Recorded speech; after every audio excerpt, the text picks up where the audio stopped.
Hello, everyone. And this week we have one primary reading, which is The Breaking of Mental Models by Peter Senge. So, what I'd like to draw your attention to is the ways in which hopefully this reading is going to help you to consider some of the other works that we've been looking at that have been forcing you to consider how to break some of your mental models, particularly the Eve Tuck article that we had such a wonderful conversation about um, a couple nights ago. Uh, which talked about damage versus desire centered frameworks. And for many of us, I think that was a real paradigm shift and was a breaking of mental models for us when she explored for us many of what are those implicit and tacit paradigms, some of those mental models that we have that we don't even realize we have, that Senge talks about in this article. So consider that and then thread that into some of your thinking. Majora Carter in her TED Talk on greening the ghetto, I think will give us another example of what somebody who makes explicit certain mental models that many of us carry looks like. And that can help give us another example of why this is important and ways in which it can be challenging, and the value in considering alternative perspectives in this way that can make us reconsider certain assumptions. The discussion board that is open this week, which incorporates and plays off of two videos, the Alan Watts Wisdom of Youth and Louis Schwartzberg's Lessons on Gratitude, work to do the same thing. And so the goal with the reading on breaking mental models is that it doesn't just harp on the point of trying to give you viewpoints that do this, but it also tries to give you actual tools and skills. And it points out some common aspects of both the cognitive and the emotional aspects you might confront when breaking mental models.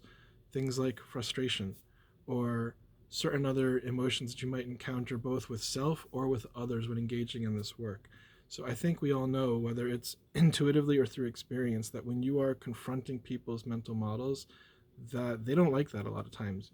We don't like that ourselves, right? It can be existentially uncomfortable, it can be challenging, and then there's often a desire to jump to another one very quickly, which could just lead to the same kinds of mistakes. So, what I really like about this article is it lays out several detailed suggestions and steps for how to help people, including ourselves, walk through a process that can lead us to more considered positions. What I'd like you to also really think about deeply is how does this thread with the methodologies that we've been looking at, particularly positive deviance? And additionally to that, what is the role and value of diversity of voices considering all of this conversation? So we might value diversity as a ideological stance or as a moral stance, and that's good, and that's all well and fine. But given the arguments that are being laid out here, how might that pivot some of the ways or reasons in which we begin to value diversity?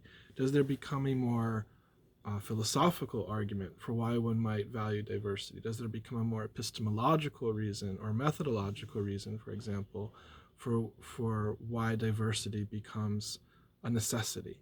Um, does that have any implications for the moral reasons or even the ideological reasons that could be articulated for why diversity is a value? And if any of you are maybe thinking something like, who cares? I mean, diversity should be valued because of a moral good.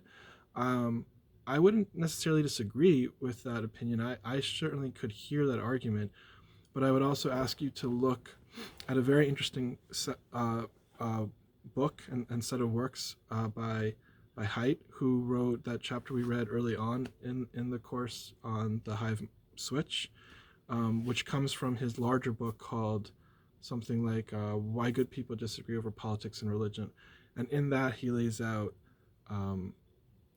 a set of core moral beliefs that many different people have, and how people on different sides of politics and religion often have a different set of core morals across certain demographic, religious, class divides. And we often don't talk to one another intelligently when we think we are, because of how the morals are being differently prioritized or valued in hierarchy. And so what I'm suggesting here is that this might be an example of a way that we could begin building some bridges to people who often might disagree with some of this new framework that we're beginning to lay out. And this might be a way to build a bridge to other groups and communities who might disagree with us, because we might be able to construct arguments here that would be more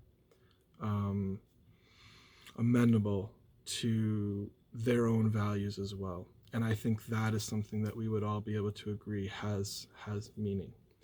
I'll end there. I hope some of that made sense, and we can pick up the conversation together in class Thursday. We're looking forward to seeing you and learning with you. Have a great weekend and enjoy your week, and we'll see you in class.